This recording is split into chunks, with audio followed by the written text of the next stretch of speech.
Great. Hi there, everyone. Welcome to our event celebrating the Living Wage Week and the Living Wage at Queen Mary. I can see we've got participants joining, so maybe we'll wait just a minute as people get logged in, and then we'll make a start. I'll say a few words about the event and introduce our first speaker.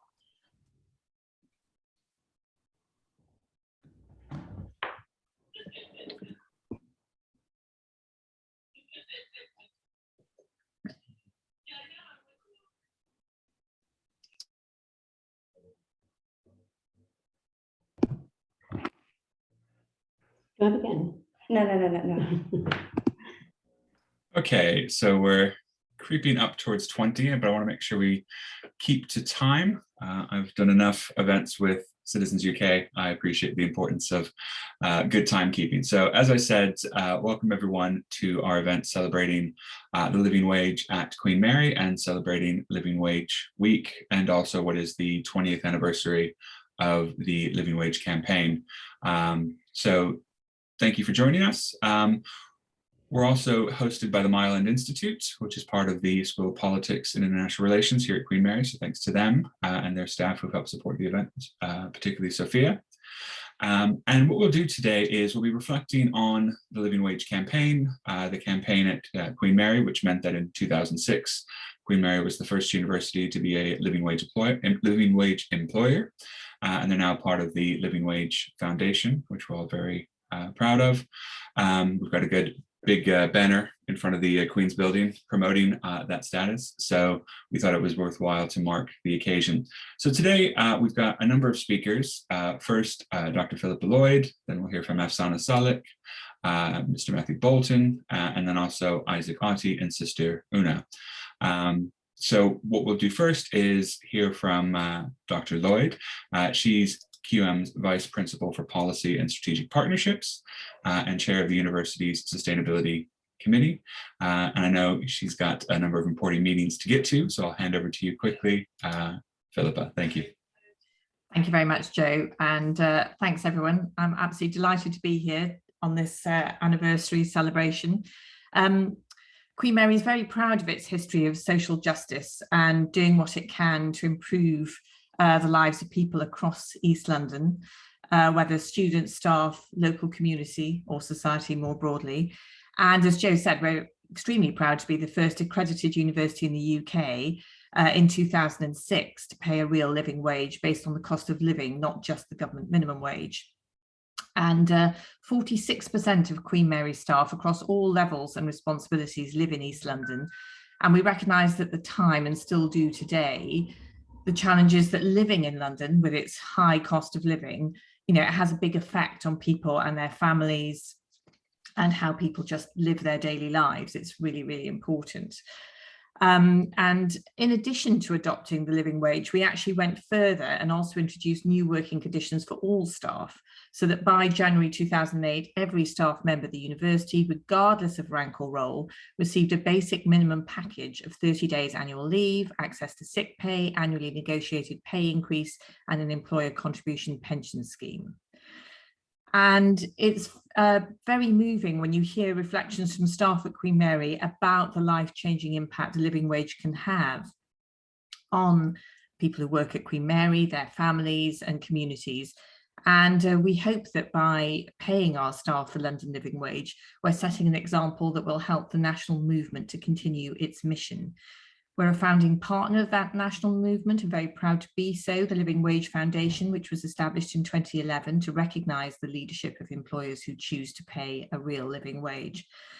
And we're also really proud of the research that Professor Jane Wills, who was in our School of Geography at Queen Mary, but now at the University of Exeter, she led on at the time, and she made the living wage a focus of her research while she was based here. And she was instrumental in evidencing and tracking the development of the Living Wage campaign since it was launched by London citizens in Walthamstow in 2001. As all this shows, universities have an important role to play in society and also in their local community as anchor institutions, not only through education and research, but also through, as which is really important, as the Jane Wills example shows, but also through their employment practices, their procurement practices, their commitment to things like net zero, really, really important, as we see now, cultural activities, etc. And universities are agents of social mobility and of social justice, as again, this example shows. And Queen Mary, through its own example on the living wage, will encourage other universities to engage and become living wage employers. Many are already, but not all. And we really need to work hard to get others to join in. Thanks very much. And back to Joe. Great, Philippa. Thank you so much for your time and for those reflections on the importance of the living wage for QM as a higher education institution. I've just realized I didn't introduce myself at the start, which I should probably do. I'm Dr. Joe Hoover. I'm a senior lecturer in the School of Politics and International Relations. So I'm basically your host for the day, or for the morning rather. So yeah, thanks again, Philippa. Yeah, what we'll do next is hear from Afsana Salek about the living wage campaign and the importance of it in the local borough. Before I do that, I did want to make one quick housekeeping note for all of you here. For participants, if you have questions, we've got a Q&A function within the Zoom. You can see there at the bottom. So if you have questions along the way, feel free to put those in as we go. We'll have about 30 minutes, if not a little bit more at the end for questions. So please do pop those in as you go. If you put them in the chat, that's all right too. I'll be keeping an eye on that and making sure that I collect the questions, and then I will give your questions to our speakers, as I said, at the end during the Q&A. Okay, so let me hand over to Afsana Salek. Afsana is a QMUL alumni, and actually an alumni of my School of Politics and International Relations. And she's a community organizer for Citizens UK, working in Tower Hamlets, and also the lead organizer for the Women 100 program. She's working on campaigns for equal opportunities in education and health for ethnic minorities. And as part of that is exploring how low paid work affects health and well-being. So I'll turn it over to Afsana to say a few words about the living wage here in the borough. Morning. Thank you, Dr. Joe, for the introduction. Good morning, everyone. So good to be here celebrating Living Wage Week at Queen Mary, University of London. This is where probably the whole campaign started, and Queen Mary is one of the first university became employer, and as an alumni I take a big pride of that. So as Dr. Joe said, I organize in Tower Hamlets Citizen, and this is one of the borough where we have a high number of communities living in poverty, under poverty rate, or just below, or just on the line. So what I thought, instead of me talking about the importance of living wage, because we have Matthew Bolton who will be sharing his experience of also Sister Una, I thought I would actually just do some quiz to see how much you know about living wage, and then rest of the talk when Matthew talks about living wage, so it will actually give you a better understanding why we are fighting for living wage and why university like Queen Mary needed to take this the leadership and become a living wage employer. Great, I'll share my screen, and I have only 5 questions to ask. It would be lovely if you can actually contribute to that. So if you know the answer, or if you think this is the right one, use the chat box. So if you think its answer is C, so write C on the chat box, and we'll just quickly go through and see how many people answering it right. And most of the question will be in percentage, and most of the question will be based on just in Tower Hamlets, so we can actually resonate with that, the borough that we work, study, or live in. So I will share my screen. The question will be on the screen.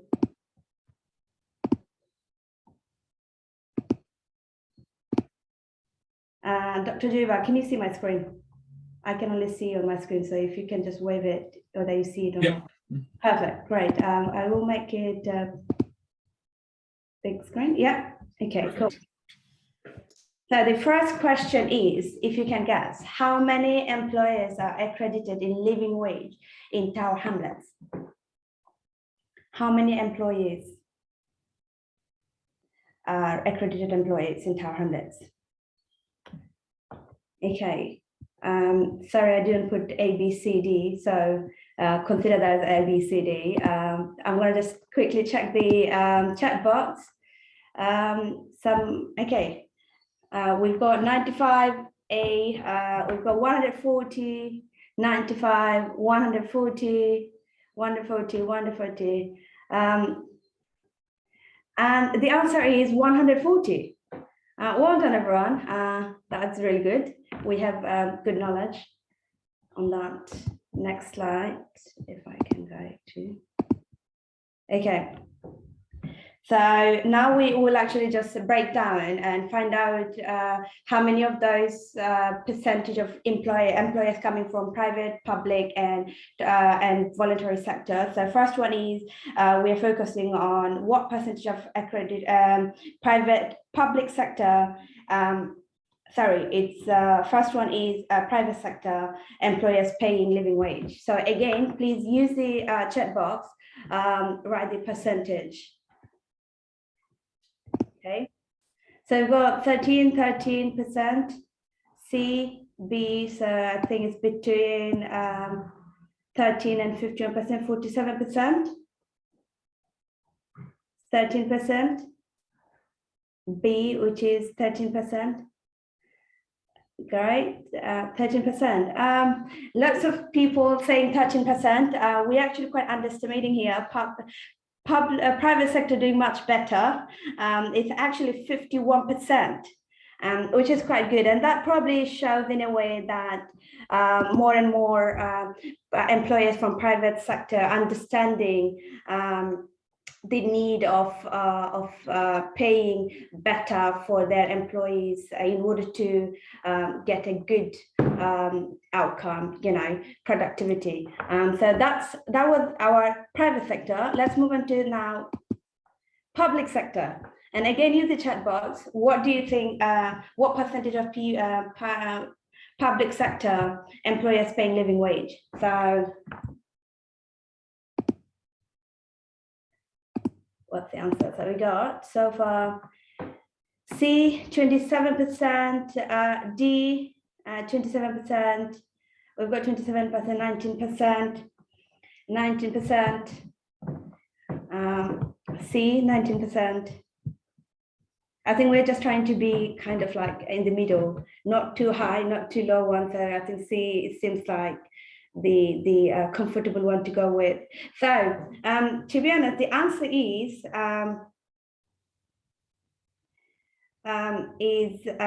in terms of public sector, it's only 8%, which is quite low, and perhaps that shows that we need to work more with local authorities to make sure that the people who are working in public sector are actually better paid. It's only 8% compared to 51% in private sector. Now we're going to quickly look at the third sector, which is the voluntary sector and charity sector. So here's the answer.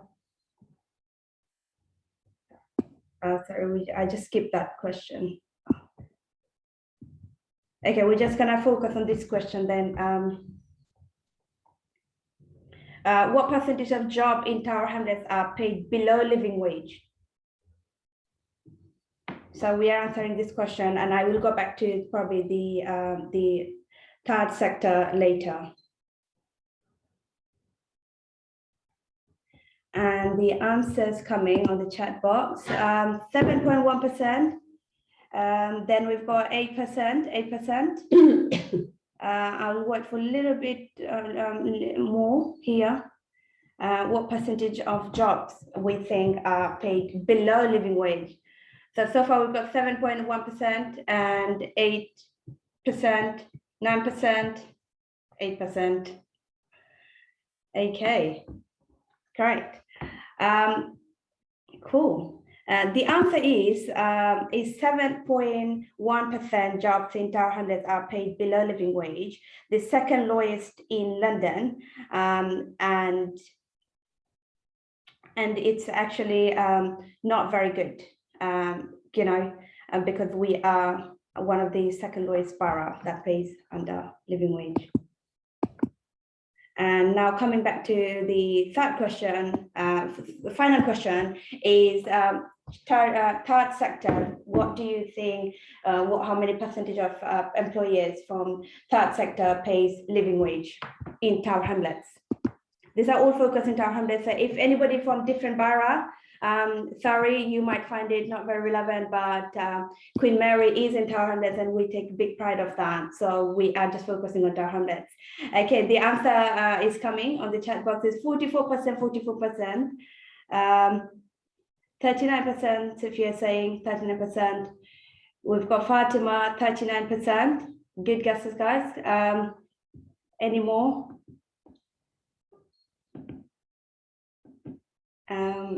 The answer is 41%, which is quite good. We of course can be better. Our aim is to make sure that everyone actually pays living wage. Yes, we are doing. It's a good start. 41% third sector employers pays living wage in Tower Hamlets. Yeah, it's something we can celebrate here. So on that note, we are actually coming to an end of the quiz. Well done for those who managed to answer all of them right. We don't have any present for you, but we welcome you to actually be part of living wage listening campaign that we are starting in Tower Hamlets. So if you are wanting to be part of our listening campaign, please email me. My email will be on the chat box, and you can get involved. So now I will pass it on to Matthew Bolton, the Executive Director of Citizens UK. I understand he was one of the first organizers who had the idea and vision to introduce living wage to tackle poverty in our city. His first campaign, I believe, started from here in Queen Mary, University of London, making Queen Mary a living wage employer. And the statistic till today shows the importance of to continue with his legacy and the work he started. So he has a lot to share with us today. So we are so happy to have Matthew Bolton with us. Thank you, Matthew. The floor is yours. Thank you, Afsana, and yeah, thank you, Joe. It's really good to be here. Thanks for the invite to the Mile End Institute. It's always very special for me to come and do anything to do with Queen Mary, because it really is an important part of my story and the relationship between Citizens UK, Queen Mary, the living wage. Yeah, it's a very special relationship, and I'll talk a bit about that as we go. It is Living Wage Week, started on Monday, well, Sunday perhaps. And so there were celebrations up and down the country, about 30, probably more events going on from Scotland to Wales to Somerset and all across London and so on. On Monday, some of them are physical, some of them are Zooms. Good to be on Zoom. It's also sometimes good to get together. On Monday, we had a London living wage launch event that was in a big, spacious, drafty warehouse in the Tate and Lyle factory, recent living wage employer, and it was great to be there. It was a very cool East London venue. It was also quite chilly, so at least here on Zoom we have the comfort of our hopefully our warm rooms that we're in, but I'm sure there'll be a chance to get together face to face sometime soon too. Yeah, I mean, it's incredible to think of the progress. 20 years ago this campaign was launched, and now we're talking, just the figures are astronomical. 1.7 billion pounds of living wages won, 9,000 living wage employers. We've just tipped the balance on the FTSE 100, so over half of the FTSE 100 are now living wage employers. Hope that puts pressure on the minority who aren't. And also, the campaign has made a big impact in terms of the government's national so-called living wage, effectively the legal minimum wage, because it's clear in the way it's been rebranded, and also in the steep rises that we've seen that the campaign for the real living wage is also having a big impact on the actual legal minimum floor, and that's benefiting a further 2 million people with pay rises. But 20 years ago, we would never really have believed, and you'll hear from Sister Una. I wasn't actually involved at the beginning, 2001, but I was involved from about 2004. But Sister Una, who will be speaking in a second, was one of those sort of founders. But my story, my journey did really start around Queen Mary University. So 2005, I began to organise around the living wage campaign at Queen Mary University, invited in by Professor Jane Wills, who's been mentioned already.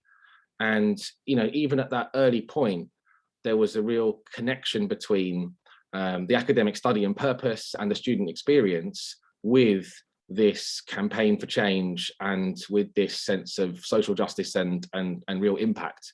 And it was year 2 geography students who in the summer, in the first term, 2005-06 academic year, were out researching around speaking to low paid workers on the tube, as tube cleaners at that stage weren't paid the living wage, around banks in Liverpool Street and Canary Wharf, and right on the campus too at Queen Mary University, finding out what people were paid, finding out what the terms and conditions were.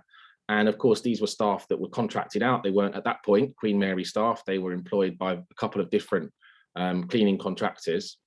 And so my you know, I didn't really know what I was doing. I was new into the job. I was 21 years old. I was trying to chase Somali, Jamaican, mainly women, some men too, cleaners up and down the corridors at Queen Mary. Would they speak to me at the bus stop? Would they speak to me outside when they've just finished their job? And in many cases, they wouldn't. They didn't quite know who I was. And I started to learn the benefits of the community organising network, because through that, we were connected to the East London Mosque as a member of Telco and the local Catholic Church too. And so there were some good entries into the cleaning community through the faith communities that they were also part of. And gradually we found some courageous leaders amongst the workforce. And as well as Jane Wills, the academic, the other person who really ought to be named in terms of the Queen Mary campaign was June. And June Watson was a cleaner, the first one really to sort of step up and invite other cleaners to meetings and discuss what was going on. And yeah, big sort of credit to her. I was always very conscious that I had a lot less to lose, a lot less at stake, although I was working hard to try and make the difference with the campaign. But those cleaners who were bringing their stories were you know, genuinely stepping up and showing real courage. And it did take a while, because, you know, institutions, particularly through the contracting out process, can start to distance the values of the institution with the actual reality on the ground for people who are on low pay, and in some cases were also experiencing quite difficult working conditions, and the practices of the cleaning contractor definitely didn't match the reputation and values of the institution. And gradually, through some research and some action, we had a march up the Mile End Road that was led. It was quite a slow march. It was led by 2 Catholic sisters, Sister Una and another who. So it was a slow and gentle march, but it really did highlight the need for change. And I remember actually in sort of early 2006 wondering if our campaign and the stories that the workers had been sharing, and also the influence from local institutions, the Buddhist Centre, the mosque, the church, local schools, part of citizens, was making a difference. Was the university actually hearing the call for a living wage? And in April, it really did just blow us all away with the extent to which the university had taken this seriously and was prepared to take a lead. And not only did Queen Mary pay a living wage through its contractors, it actually decided to bring all the cleaners back in-house. And that's what Philippa was referring to in terms of the holidays, sick pay, opportunities for career progression, you know, really going above and beyond. And the impact of that campaign, the impact of that decision by the university to take responsibility and do the right thing really still is felt today, because that was the first higher education institution to go living wage. There are now 131 universities and HE organisations up and down the country, and the university itself, quite rightly, deservedly won at least one, the Green Gown Award, perhaps another award for its kind of leadership in this area, and also set off an even deeper partnership around the living wage, and also with Citizens UK, there was a master's in community organising, and still, as sort of Joe and Afsana could speak to in a lot more detail, not just on living wage, but on questions around health and housing. Queen Mary and Citizens continue to work together for change. I'm just going to speak, obviously we sort of fast forward now to this situation where we have the Living Wage Foundation, which is really kind of harnessing that role of employers as champions and the peer-to-peer championing and influencing that we can get, which has really been a big catalyst for the campaign. It's seen now as a global example of best practice, and we'll be launching our first affiliate in the United States. We just have this week, and we're speaking to a number of other living wage campaigns across the world. And one thing that's distinctive and important at the heart of the success of the living wage movement in the UK is putting the voice of workers at the heart of the campaign. And so, you know, people like June, but also, you know, just making that they are the best people to make the case for the living wage. And so, you know, their voice at the heart of it, but also a real partnership between civil society, communities, schools, churches, mosques, with the state. And, you know, we've benefited from regional government support for many years now. And as I say, the UK government's also somewhat adopted the living wage, or at least committed to raise the minimum wage, and employers and the private sector. And this has really become a kind of mark of corporate responsibility and integrated into, you know, ESG responsibilities in the private sector. So that partnership between civil society, market and state is really something that's at the heart of this success and the momentum that we've built. But there is still a long way to go, and I'll finish in a second. But just to reference a couple of places where we're still working hard, and, you know, if there are people on this call who've got connections and an appetite to support, then we really appreciate that. One is around higher education, because although there are 131 organisations that are accredited living wage employers, there are many that are not. And it is the right thing to do, and it absolutely is coherent with the move towards sort of civic responsibility for universities.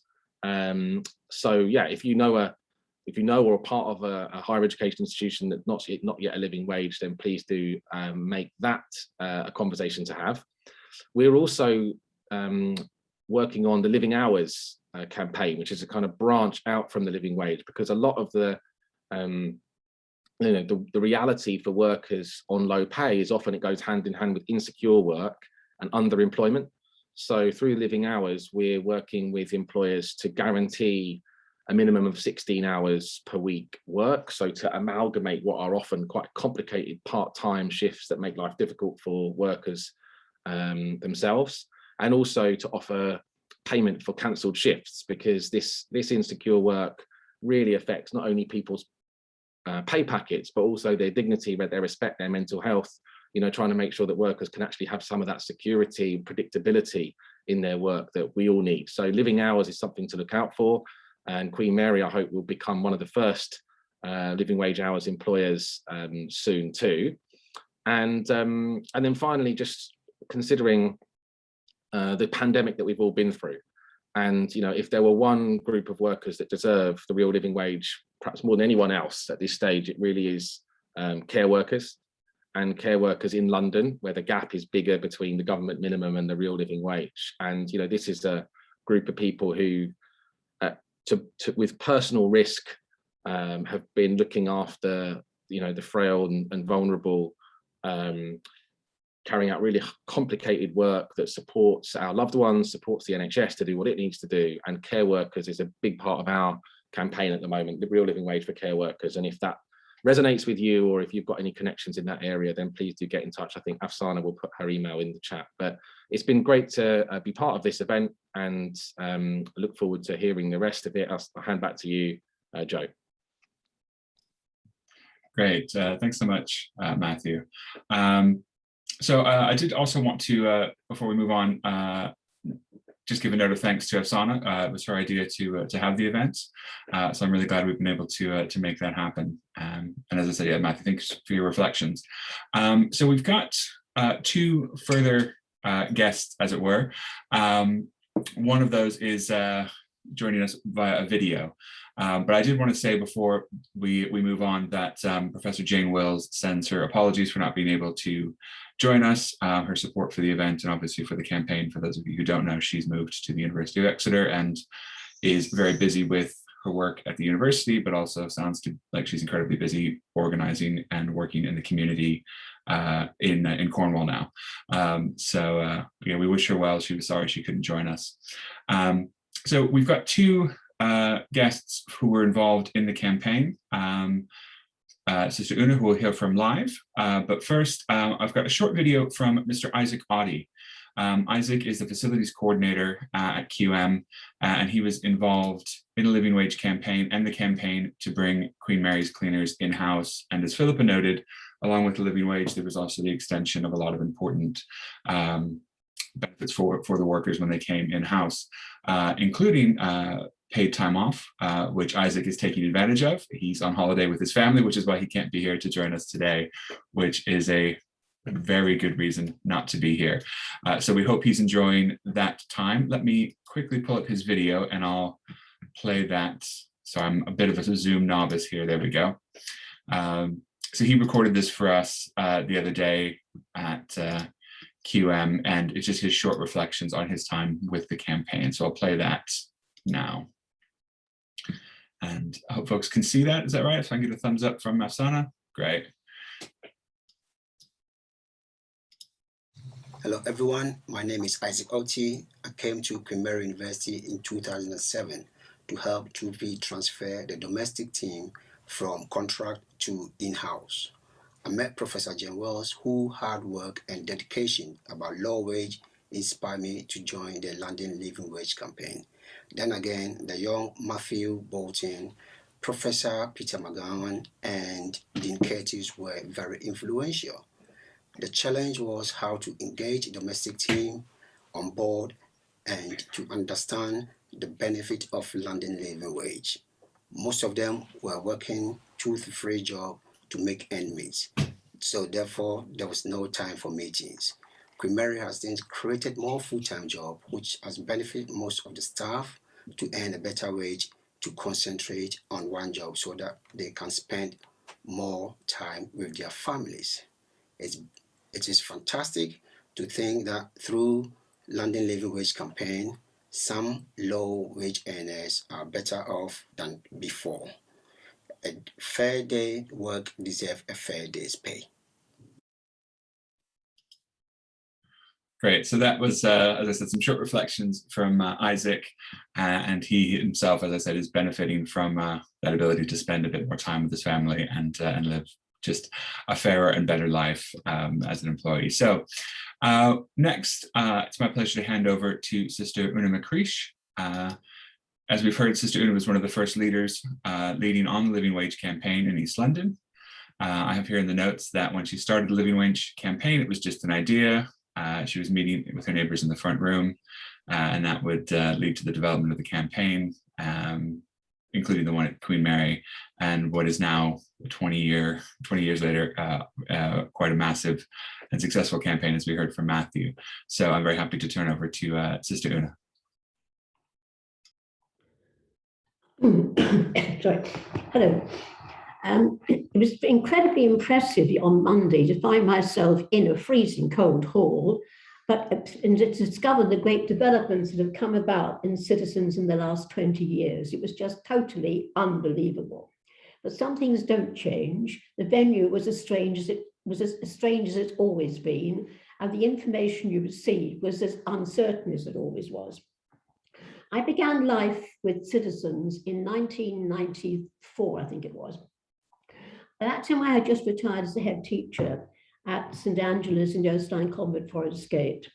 And we began, Neil came round just trying to get support for a new venture, which was bringing 4 different boroughs together to work on different projects.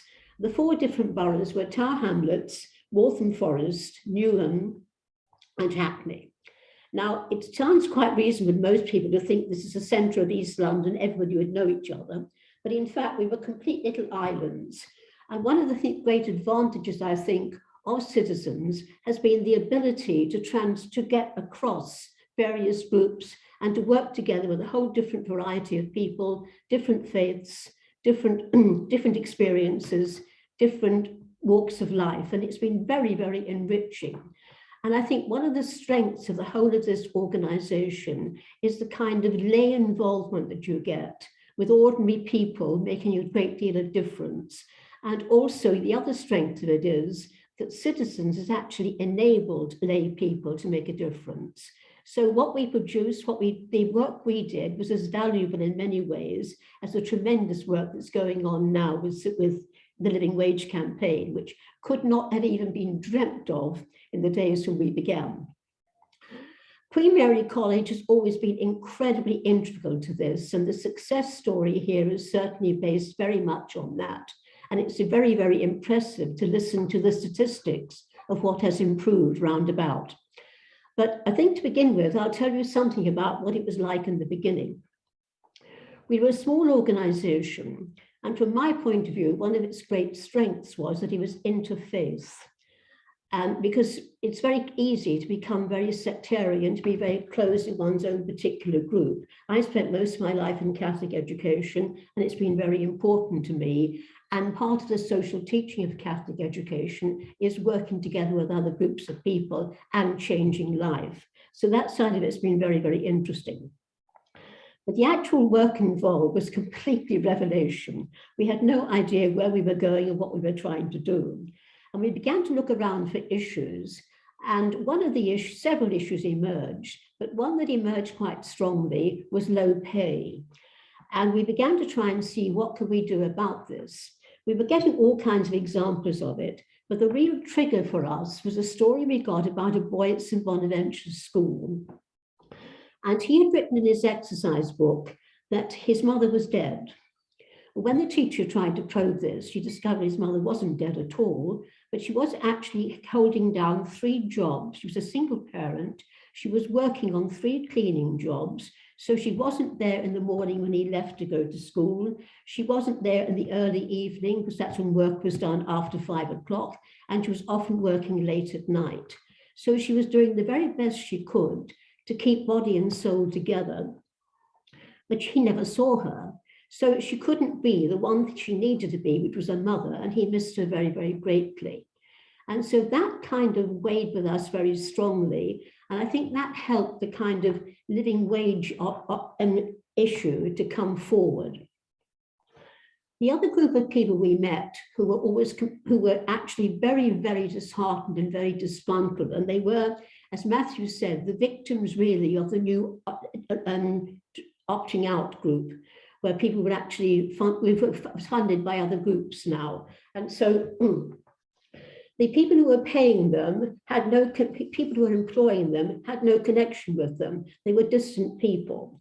And we had a very large meeting at Stratford Town Hall when about 200 people who were medical workers in hospitals, not nurses or doctors, but the people who were porters, cleaners, supplied the food, etc. And they met, and they were very, my memory of them was they were very, very disgruntled.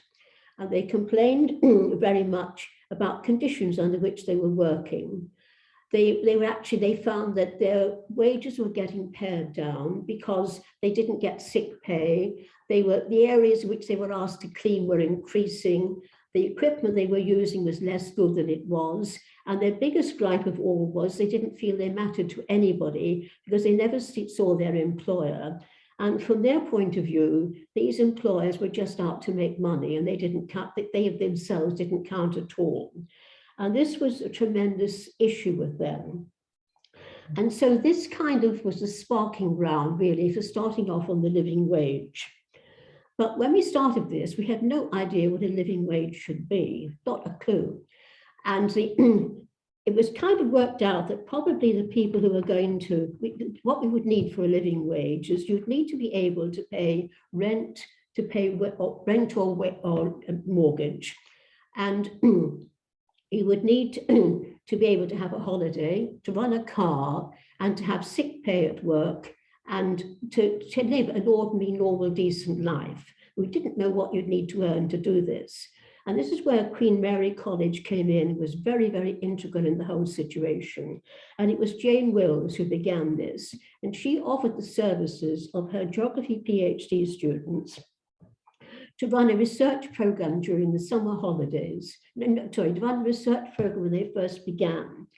And citizens would supply the people who were actually having problems about having a living wage, and interview them. And from that, they began an analysis, and they came up with a figure, I think it was £6.40 a week in those days, and £6.40 an hour. And that gave an idea what we were based upon. The interesting thing was we came later on to try and get this worked out, and when the mayor was taking it over, their very sophisticated analysis produced exactly the same result. So you can imagine how thrilled we were with this. But it was one thing to have this idea, it was another to get it implemented, and it was not particularly easy to get it implemented. People were very frightened of us, they didn't want to know. And there's one lovely story told about Queen Mary College. And that is that at one particular time, there was a board meeting. And for this board meeting, the members had to cross across the courtyard. And at that time, the citizens would stand outside with banners. Now, they were very, very saying that they wanted people to have a living wage. The organization were very, very frightened by this. And they'd ordered in extra security, and there were guard dogs as well. But leading this procession outside were a group of sisters, and they were actually all in religious dress at that particular time. And outside, and inside, the heading then became in the local Walthamstow Gazette. They then put the heading in, "None of you may enter here." And they showed a picture of the nuns outside the gate and some dogs, cipher dogs, inside. It was very, very impressive, and it made a lot of difference to the whole issue. And from then, Queen Mary actually very, very quickly became the living wage employer, and they were the kind of leader in this. And it took some time to get it through, but at least the tide had turned at that particular point. It took much longer to get the tide to turn in other places. And the next area we were working on was hospitals. And we once went to a board meeting at Whipps Cross Hospital, and we were shown into a group of seats at the end. There was an enormous board with many people on it. And we were not very welcome, and they were clearly very frightened of us.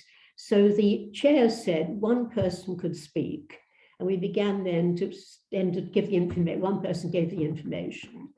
And the good issue about this was it did go round the boardroom that obviously the concern was that many people were actually coming to work, and because there was no sick pay, they were actually coming to work when they shouldn't be coming to work.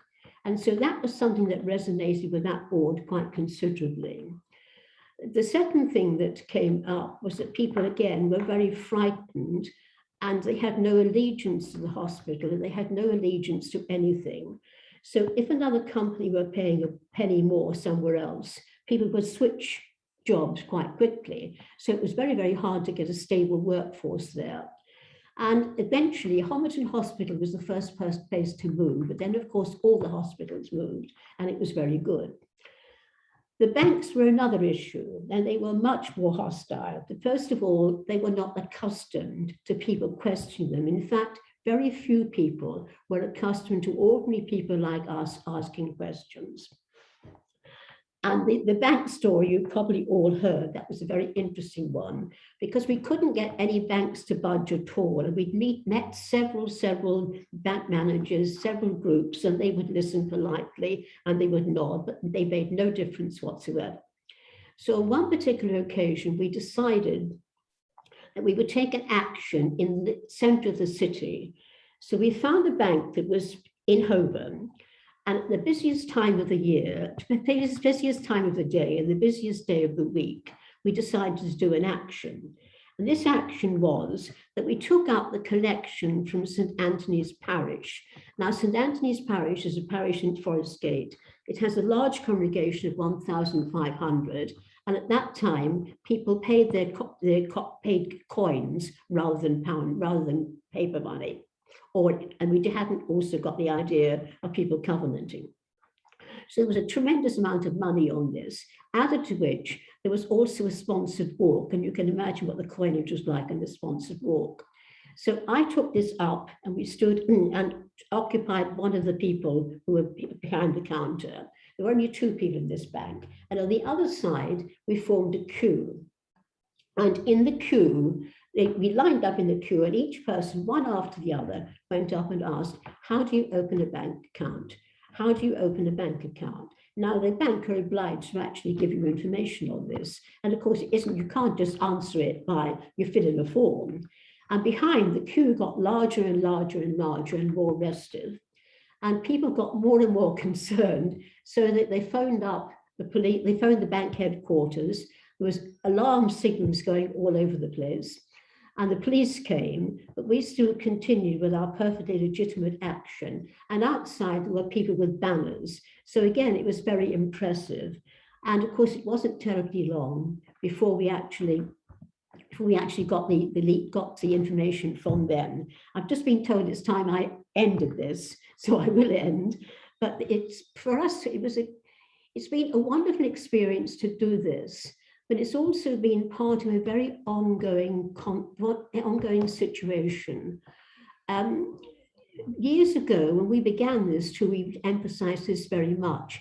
Cardinal Manning was one of the people who worked for the London Dockers Tanner, and he was very very inspirational in this. Keir Hardie was also a local figure in our area. And this was the kind of continuum of their work going on. So we have this incredibly impressive situation at the moment where we've got a living wage foundation that's looking at things like low pay, also 0 hours, all the many issues that are coming up now. And I find it very impressive to be part of that, but I've been part of it for a very long time. This is probably my swan song. Thank you very much. Great, thank you so much, Sister Una, for your reflections. There's so many great elements of that story, both the QM but also the bank. I didn't know about the bank action. That's fantastic. I love that. So we've got now a good amount of time for your questions. As I said before, there's a Q&A box at the bottom of the screen. We've got a couple of questions there already. Feel free to keep putting your questions in there, and I will give those questions to our speakers. So I'll start off with the couple I have here. This is from Heather Arnold.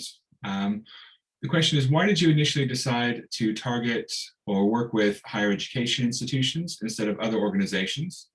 And then she also asks, you mentioned that we were invited to QM. How did those who invited you first find out about the work you were doing? I think this is in response to Matthew's discussion of working at QM. But yeah, let's start with that question. Why targeting higher education institutions versus other institutions? And then also, yeah, maybe a bit more detail on that link between kind of how things got started at QM. But I think that question could be for Matthew and also Sister Una, if you have any reflections as well. Matthew, did you want to respond first? Sure, yeah, I mean, it's because there is a, so Telco is the East London Citizens Organisation, that's the East London part of Citizens UK, and it was that alliance of local communities that launched the campaign off the back of a listening campaign. And so the listening campaign that was going on to find out all those stories of the impact of low pay was also identifying the kinds of places where people on low pay were working in East London. And the 3, I suppose, sectors, but I mean 3 actual physical places, buildings that kept coming up were financial services, the contracted cleaning and support staff in financial services, particularly Canary Wharf and the City, the hospitals, and those 4 East London hospitals that were the first sort of target of the campaign, and then also the university, Queen Mary University. So it was really started from the listening, the experiences of people. Where are they working? The campaign didn't start off as a as a kind of think tank strategic exercise in how do we change the government's approach to pay, or what would be necessarily the kind of most strategic thing to target. I mean, those were strategic targets, but really the first port of call is, where are people in our membership working? And that's what led to those three kind of sectors and employers, prominent employers in East London being the early targets. Queen Mary University, the link with Jane Wills, I mean, I don't know when Jane first got involved, but it was before the launch of the living wage. Her interest was in community organising as well as in the living wage. But I think, you know, and to her credit, and ultimately to the Queen Mary's credit as well, you know, for Jane, it wasn't just enough to do research around the migrant labour flows or low pay, or the issues around subcontracting and the impacts on worker experience. You know, she realised that if you're going to be doing academic study about that, then there is a responsibility to make sure that, you know, where your own organisation has got a role to play, it can live up to you know, live up to those responsibilities. And in this case, that's paying a living wage. So there was a question of integrity for Jane and ultimately for Queen Mary University, which was a really, really important part of the reason for the living wage at the university. Great, thanks, Matthew. Sister Una, did you have anything you wanted to add on this question of the decision to work to target higher education institutions, or the relationship with Queen Mary? I didn't hear the question. Sorry, could you repeat the question, please? One of the things I picked up on Monday was a cold, and I can't hear very well. Oh, very sorry. Yeah, the question, there's two parts. One, why the decision to target or work with higher education institutions, with universities, which Matthew spoke to a bit, but then also kind of how you formed links with Queen Mary. How did the specific campaign at Queen Mary get started? I'll have to guess this. I think that probably the impact of Queen Mary College has been very, very important in the whole of this. And one of the things that I remember being very impressed by was the courses they began to run in leadership, which were very popular and very well accepted. And I suppose Jane was responsible for an awful lot of this, but it was also, I think, the message that came through, which Matthew mentioned, that it's not just enough to kind of carry on academic research. You actually need to get the impression that it's lively and it's alive and it makes a difference to people. That I think has been one of the great, it's certainly been one of the leading forces in the whole of this. And I think it's also got a structure to this which we could never have put on just working on the outside. The research that can be done to this, the information that can be amassed, I think that has made a world of difference. So that now when when we went to banks, they didn't know what we were talking about. We didn't know what we were talking about either. But now it's fairly clear all the conditions why you need to do this, what the advantage is, and the research that's been done is phenomenal. And I think that the movement on this has just been unbelievable. And I do think that the higher institutions have been very integral in this. Great, thank you. Yeah, I just wanted to comment. I think both Sister Una and Matthew, your responses have really highlighted eloquently the impact that academic work can have and should have. Oftentimes as academics, you sort of wonder, is what you're doing meaningful to other people? And I'm sure Jane must surely appreciate the tribute paid to her work through the campaign. So we've got a couple more questions. I'm going to go to a later one because it's relevant to what we've just been talking about, but I will come back to the other questions, so don't worry. So the question here is, how can Queen Mary still lead on and champion the living wage? So that might be one for either of our panelists to reflect on what continuing role there is for QM as an early adopter. And then also a suggestion here about other aspects of the living wage campaign in terms of living travel, including the cost of transport as part of the living wage campaign. So that's an interesting idea of expanding. And Matthew, earlier you talked about living hours. so maybe we could reflect, if you could reflect on kind of this idea of how travel affects people, particularly in London. But yeah, so the question being, what role do you see for QM going forward as an early adopter? Yeah, see where we go from there. Thanks, Joe. So yeah, I mean, I'll be quick, and then I'll actually ask Afsana to come in on how Queen Mary is and could be doing more on other issues, because of course it's about travel and it's about housing, and all these things connect together as well. I mean, just on the living wage specifically, encourage other higher education institutions. The Queen Mary University will be in all sorts of partnerships with universities across the UK and maybe beyond. So could the living wage be kind of baked in as part of a conversation whenever a new partnership is starting up? Are you a living wage employer? We are. These are the benefits. Queen Mary University could become a living hours employer. There are one or two other universities seeking to be the first, but I think probably being the first is just about still possible if you move quick. And the other part is just thinking really of the full influence of the institution.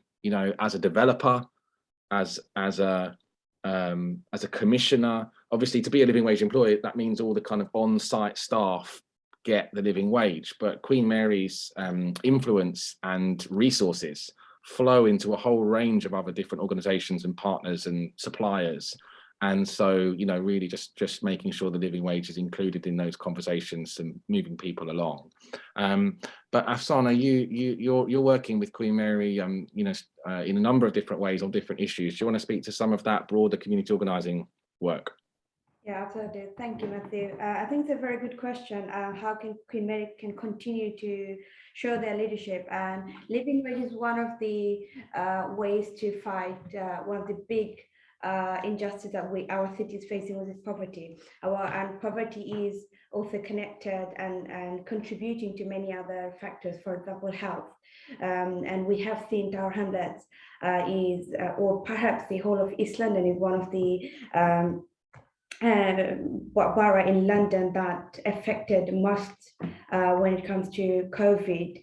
And if you look at the geography, the people who are living here from ethnic minority communities coming, and lack of knowledge is actually passing on to them the right knowledge. And we have seen the challenges that minority communities experiencing when it comes to health, not finding access to right services, the relationship between health authorities and the communities is not there yet. Here there's an opportunity for Queen Mary to come, and not just of course, like universities and higher education are often very good and they come with all this research skill and knowledge, but many other roles they can play, working with the local mosque or churches, and they are doing, we have a public engagement department, Sarah Gifford, doing an amazing job working with the mosque and Bath's health, finding out what more a university can do. And one of the things as an alumni, I always like to see, not just like only staff coming and helping, the community, but how can we actually get our young people involved? How can we make our students who's coming to study here? It might be for 3 years or 4 years or 5 years, but they take full ownership while they're here. How can they become part of the neighborhood and be part of the decision-making process, because it affects them too, not just like outsiders. And we are working on it. Of course, we're doing the whole module now. Students get to learn community organizing through their study, and they now not keep themselves only in lecture theatre or seminar room. Now they're coming out from the campus, building relationship with local churches, local mosque, being part of all these actions that we are doing, all the other campaigns we're doing, for example, housing, health campaign. We've got women development campaign going on, Women 100, and we have got large number of Queen Mary's female students are part of that. Also, the students taking part in leadership training to enhance their leadership and employment skills. So yes, there's so much more to do, but I think somehow we started on many things. Yeah, if you want to. I think the community organising is very much a career for the future.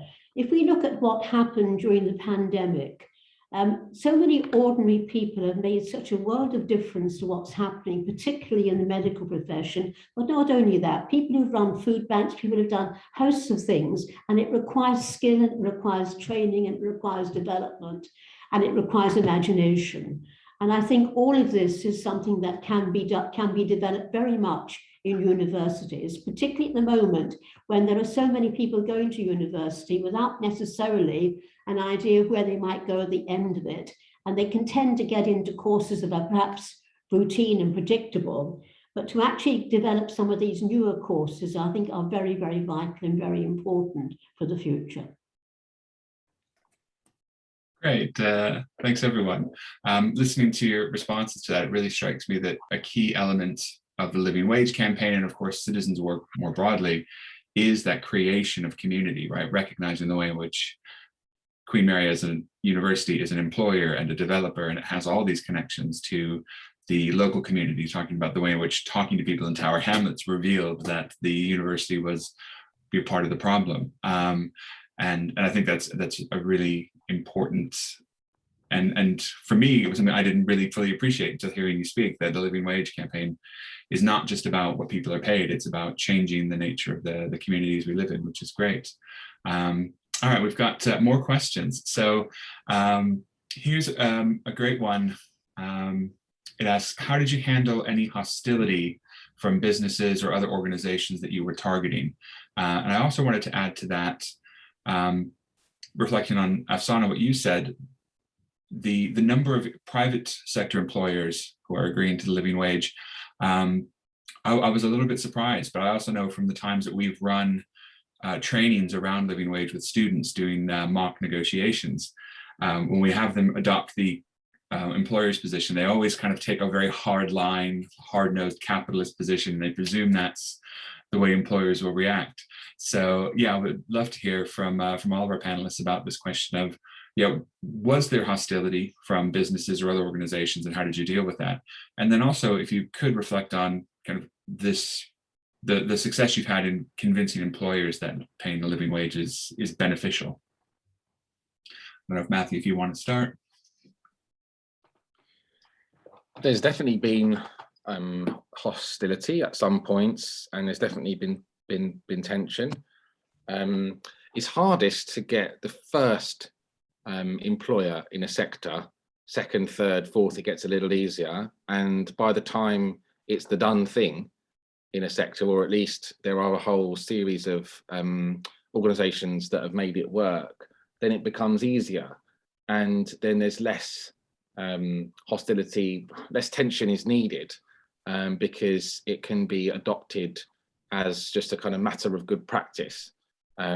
So when I consider, our attempts to get, for example, the first supermarket to pay the living wage, we had all sorts of actions in Tesco's up and down the country, people doing flash dances, flash mops. We had blocking up the kind of counters and getting managers to send emails to the chief executive.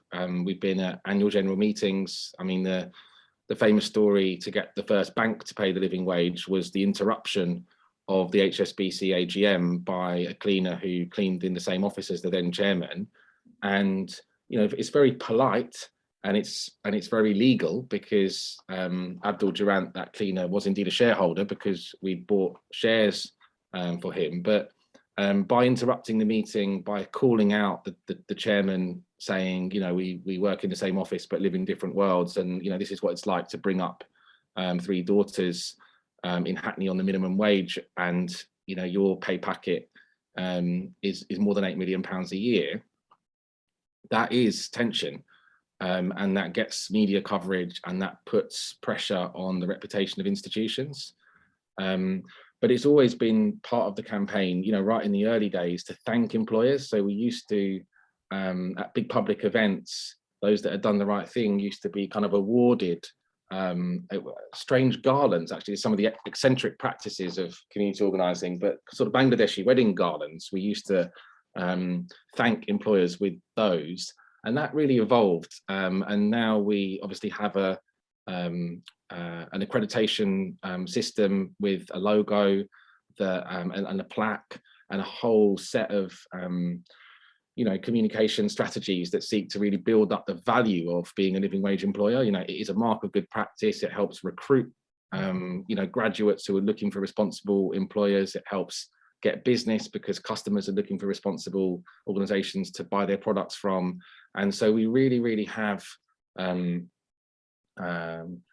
made a tastier and tastier carrot to encourage employers to do the right thing. But still, you know, in places, tension is needed to get those employers to move.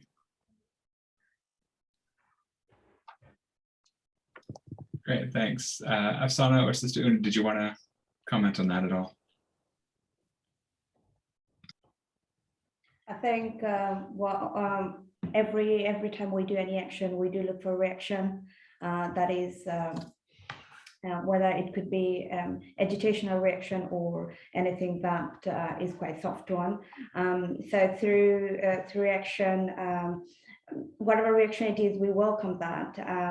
We not necessarily living wage. Where recently when we did the action on Golden Garden, again, some of these young people from local school, they found that the local park was not actually a good one, because some random people were coming to the park and using drugs and you know, inappropriate stuff, antisocial behavior, and that was affecting their education, because it was just front of the school and they're using that during lunch time and break time. So we worked with the local council, and we had 3 asks. One was to have more lightings, more police patrolling, and also sit with us, work with us in the long run to redesign the park.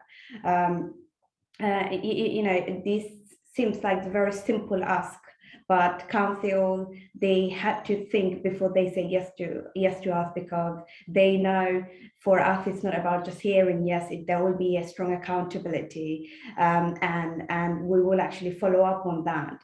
So even though one council said yes to all 3 of them, one of them, the deputy mayor, was like, okay, we need to think about it when it came to actually like putting more CCTV around. And we're meeting her soon about that, following up on that. So we knew it, there are going to be a little bit tension, there are going to be a little bit disagreement, but we, at least she was there, she was reacting on that. And based on the reaction, we went to strengthen our team. So we are always okay with any sort of reaction coming from the opposite side. Great, thanks. So we've got a couple more questions. One is going to come from me, because I wanted to ask it, and then a final one from the audience, which is a general one. So I'll hold off on that last question from Heather Arnold as one to end on. The question I wanted to ask actually comes from speaking with Isaac, and also he mentioned it briefly in his video. He talked about the challenge of organizing workers who are struggling with low pay and working multiple jobs and insecure hours, and just finding time to do the work that they needed to do to win, you know, the campaign at Queen Mary, but also at other employers. So I was wondering if all of our panelists could reflect on their organizing experience of how do you, what strategies do you use to organize people who are, I think both Sister Una and Matthew mentioned the fear that people felt, but people who are also incredibly busy and stressed and dealing with, you know, very kind of chaotic work lives. What strategies have you adopted to help those individuals and those communities organize to win successes like, you know, the living wage at Queen Mary and elsewhere? So yeah, if you just reflect on how you address that, because Isaac identified that as a challenge that they face, but unfortunately he's not here for me to ask. But yeah, if we get the thoughts of the panelists, that'd be great. Yeah, I mean, a lot of the living wage successes have come, without a lot of worker engagement. It is a campaign which has a dimension of community pressure, and also now increasingly employer to employer influence and good practice. So it hasn't always involved that, and when it has involved real worker organising, it is an intensive thing to do, because of the reasons that you mentioned. The busyness, the fear, the challenge in reaching people, and sometimes it's not only fear of losing jobs, it's also fear of immigration status. Sometimes people have a lot to lose, and I mean, what works is going to the place where people are, and often that's sometimes you can get into the workplace if it's a public accessible location. Sometimes it's hanging around outside the back door. I mean, the work that we did in Whitehall, putting pressure on government departments, involved a lot of hanging around early morning, or finding out the right time, and being at the service entrance where people were coming out of work or into work, the bus stops where people would get the bus, getting onto the bus with people sometimes because they're actually heading straight home to sleep, or they're heading to another job. And so just recognizing the pressure on people's time, and looking for the people who've got the courage to speak out. For it is only a tiny minority of people who would, for themselves and for others. Often it is actually a motivation about doing the right thing, doing the just thing, not just for their own possible pay rise, but they see the political benefit of being involved. And one worker comes to my mind, the woman who put a letter on the desk of the Secretary of State for Work and Pensions. And I remember sitting in a cafe with her outside Caxton House and saying, "Do you really want to do this? Are you sure you want to do this?" And she was saying, I want to do it. I want my daughter to know that her mum, stood up for these things. And she went into the office through all the security, and she snuck in and left a letter on the desk to the Secretary of State. And it's just so inspiring when people who've, under a lot of pressure, with a lot to lose, are prepared to take those kind of courageous steps to benefit themselves, but more so to benefit other people stuck in that working poor situation. Great, thank you. Afsana or Sister Una, did you want to come in? I think often people have a lot to lose and they're very frightened, but there's also a sense in which people have an awful lot to gain. And I think that's important, because they actually develop skills in this that completely transform their lives. On Monday, St Anthony's School were present, and Caroline Verdant, who's an assistant, classroom assistant, she's a head of classroom assistants, I think, she took action there. And I can remember not very long ago her saying she'd never made a difference to anything in her life, and suddenly working with City Airport had enabled her to do that.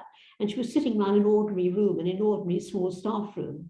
And yet on Monday, she was able actually to be chair of that very large and very prestigious meeting. And something like that makes an awful lot of difference to people, and to the fact that they can kind of hold their head high. And she's an ordinary kind of woman. She's not highly qualified, but she actually had the courage to do this. She's learned from it, and she's made a tremendous difference to everything that would happen in her life. Mm-hmm. So I think there are kind of lots of pluses for people who employ. The other thing that I think is worth developing in this, is that in fact it has been very beneficial for employers as well as employees. And I think that side needs to be stressed, because it's very easy for employers to get very remote. I think the thing that bugs me at the present moment is a tremendous problem about housing. and how inaccessible people who are actually managing housing are, and how, they will come and meet you, but they never actually listen to what you say or make a difference. And they don't have to question, they don't have to be questioned because they're living in their ivory towers. And I think the whole thing would be, we would have solved most of our unemployment problems and the people on the streets and all the other things if we could actually make a breakthrough so they were actually talking about real life situations with real life people, but they tend to be remote and removed. So anyhow, that's my suggestion. But I do think there's great benefit in the idea of working with citizens, that the natural leaders that come forward from that, I think is a very important aspect. Yeah, I also think one of the tools that we show to our leaders is the world as it is versus the world it could be and what it should be. And one thing we encourage leaders to have is courage. Courage to see a better future, courage to have a dream to have a better future. And very quick story, there is a local school in Tower Hamlets where that wasn't allowed parent mothers with niqab, which is face veil, to enter school. And this has been happening for years and years. And many parents, they remove their children from that school to different school where they could actually wear the niqab. And many parents actually compromise with their faith in order to keep their children in that school. And it only needed one mother to stood up against the injustice. And she said, both of this option, I do not want to take, I want to take another option. And the option she created was change. And the reason for she could do that, because she didn't want to compromise, she just thought, I'm courageous enough to make change. And she organized this campaign. She fought for that campaign for nearly 1 year. And of course, in that time, she didn't get lots of responses from the school. They ignored her emails, ignored her phone call. Many things happened, but through community organizing method, building a relationship with the board of trustees and school governors, finally she managed to change that. And that school has changed its policy. And now parents do not have to compromise with their faith, neither they don't have to stay out from their children's education, so they can enter the school and make change. And as Matthew said, people have a lot to lose, and it's only courage when we find that in our leaders, and that leader actually makes change. For us, is one of those leaders, like Kusuma was one of this leader who actually changed their school policy. So yeah, and many other women through that, many other leaders in the community are more courageous to speak about injustice and make change. Great, thanks. All right, so we're nearing the end of our time, and I know it's Citizens UK practice to always make sure you're evaluating your actions, your meetings, and the rest of it. So in that spirit, the last question we had, which is from Heather Arnold, as I said, is put here for Matthew, but I think all of our panelists could respond to it. The question is, if you were to do the whole living wage campaign again, is there anything that you would change or do differently? So thinking about the living wage campaign 20 years on, I guess for both Matthew and Sister, is there anything, kind of lessons learned, any things that you would do differently?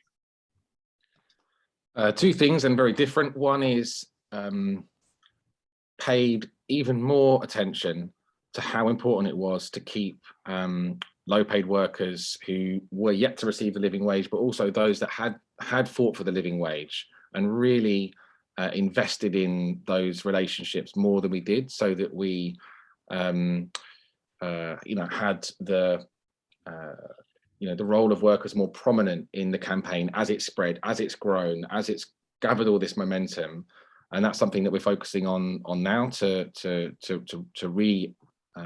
energize and reinvest in that role of workers. As difficult and intensive as it is, it's so important for the character and integrity of the movement. And the second thing is, I wish we'd trademarked the name back in 2000, because we probably could have then, and it has been a victim of its own success with various people, not least the government, seeking to use the name for a different thing. Great, thanks. Sister Una, anything you wanted to add? I don't think so, no. I do think, I think the issue of actually keeping the ordinary lay element active within the organisation is very important, because it's becoming such a successful venture. But if you're not careful, it can actually move away from the grassroots element that's so very vital to it all. But I think there's a lot of it is very, very successful. But it's also, I think I found very impressive on Monday was the number of kind of work leaders who were there who'd actually come to this, kind of showing their commitment to it. And I thought that was very, very impressive. But I do think the workforce, the ordinary working people, it's very hard to keep people like that on board, but it's very important that one does. Great, thanks. All right, so all that's left then is two things. First, continuing on with the idea of evaluation. Afsana has asked if we could do a mini evaluation. So in the chat, if you wouldn't mind telling us how you're feeling after the event, and then also anything that you thought was good or anything you thought maybe didn't work so well. So a plus and a minus if you have them. So you can throw those in the chat. We'll definitely take a look at those and reflect on them. But beyond that, I just want to thank all of our presenters, Matthew, Sister Una, Afsana, Isaac, where he's hopefully relaxing and having a lovely afternoon with his family. And of course, all of you for attending, and also Sophia at the Mile End Institute and the Mile End Institute in general for hosting. Yeah, it's one of the downsides of the Zoom format is we can't give everyone a round of applause properly, but please do extend your thanks to our presenters. The session has been recorded. It will be up on the Mile End Institute's YouTube channel. So if you want to reflect back on any of it, you can find it there. Or if you know someone who would be interested but couldn't attend, you can feel free to send the link to them. All right, I think that's it. So thanks again, everyone, for your time and contributions. We don't have any responses in the chat, but that's, oh, we've got one coming in here. Feeling enthused and confident to stand up for the right thing, and then change is possible, which is great to hear. Again, someone feeling inspired, and the different speakers. To hear from low-paid workers, yes, that's I think, Heather, that's a great point, and goes to what both Sister Una and Matthew were reflecting on. Yeah, I agree. Finding ways to capture those experiences and make sure those kind of, as you say, the kind of everyday folk doing so much of this work are involved is absolutely key. Brilliant, thanks for the comments there. I'm waiting just slightly because once I end the call, everyone sort of is separated and goes off the Zoom call. So we've got a few more comments coming through for us to all see. Feeling motivated and inspired. Great, and I'll just echo that sentiment as well. Thank you, Matthew and Sister Una and Afsana. It's yeah, it is inspiring to hear how these kind of campaigns start off with a kind of an idea and a desire to do good in the world, and can become such a big campaign and such a profound movement. I mean, I'll go back to that figure. We had 9,000 living wage employers and coming up on 1.7 billion for low-paid workers. I mean, that's absolutely huge. Yeah, thank you so much. I know I'll be using this video in future teaching that Afsana and I do. Yeah, we'll end the call there. Thanks so much for your comments and your time. Everyone have a lovely afternoon, and yeah, take care.